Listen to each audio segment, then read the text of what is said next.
महाराज जी, जिंदगी में सब कुछ हासिल है लेकिन मेरा ठहराव नहीं हो पा रहा। मैं चंचल हूं, कभी इधर भागता हूं, कभी उधर, कभी इनकी पूजा करता हूं, ये कभी उनकी पूजा करता हूं। एक दिन एकांतिक में उसने कहा, विश्व का हर सुख हमारे पास है, विश्व का हर सुख हमारे पास है, लेकिन मेरा मन शांत नहीं है। क्यों? उसने प्रश्न किया था, जैसे आपने प्रश्न किया ऐसे उसने कहा।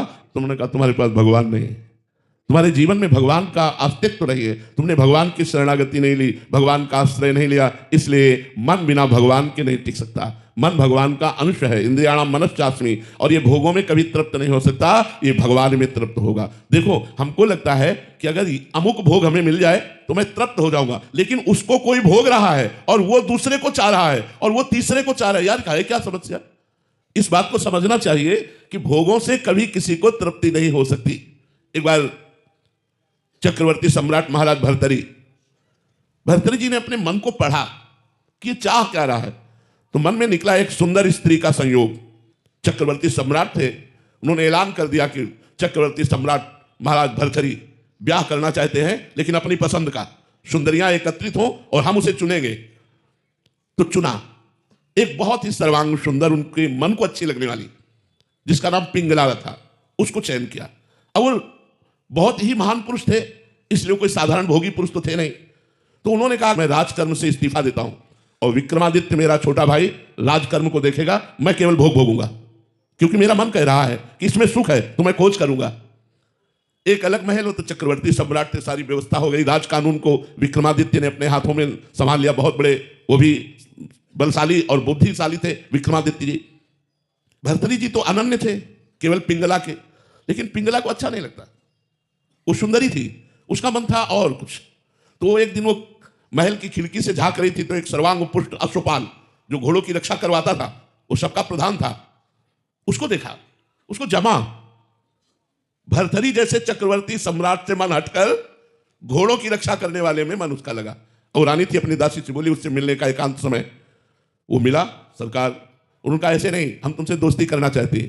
अरे सरकार, हम तो आपकी जूती है, दोस्ती क्या, हम तो आपके घोड़ों की सेवा करने वाले हैं। धीरे धीरे धीरे गलत संबंध पिंगला का अश्वपाल से हो गया। एक भर्तरी जी के राज्य में ब्राह्मण तपस्या कर रहा था धन प्राप्ति के लिए। देवराज इंद्र के मंत्रों से देवराज इंद्र को रिझाना चाहता था।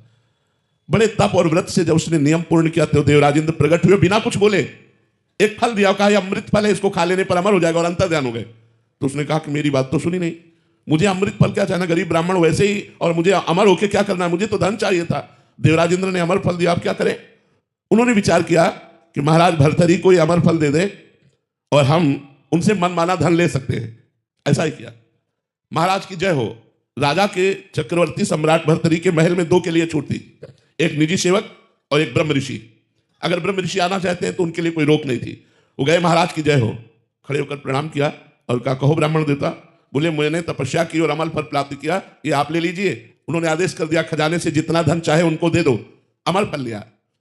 विचार किया भर्तरी जी ने कि मैं तो प्यार पिंगला से करता हूं, अमर फल पाकर क्या करूंगा? यदि पिंगला अमर हो जाए तो जब तक मैं जीवित रहूंगा मेरे सामने रहेगी। पिंगला को बुलाया और कहा, मेरे राष्ट्र के ब्रह्म ऋषि ने तपस्या के द्वारा ये अमर फल प्राप्त किया, इसे आप स्वीकार कर लीजिए और खा लीजिए। उनका अमर फल तो स्नान आदि करके पवित्र अवस्था में पाया जाता, मैं पालूंगी, आप निश्चिंत रहिए। उसने विचार किया कि मैं अमर फल खाकर के क्या करूंगी, अगर मेरा दोस्त अश्वपाल अमर हो जाए तो मुझे। उसने अश्वपाल को अमर फल दे दिया। अश्वपाल का राजा के दरबार में नृत्यांगना जो नवयुवती वैश्या थी, उससे भी संपर्क था। उसने सोचा अगर वो वैश्या अमर हो जाए तो मेरा जीवन सफल हो जाए। उसने अपनी प्रेमिका वैश्या को दे दिया। वैश्या ने विचार किया, मैं नाचने वाली इस अमर फल को खाकर क्या करूंगी, अगर महाराज भर्तरी अमर हो जाए तो।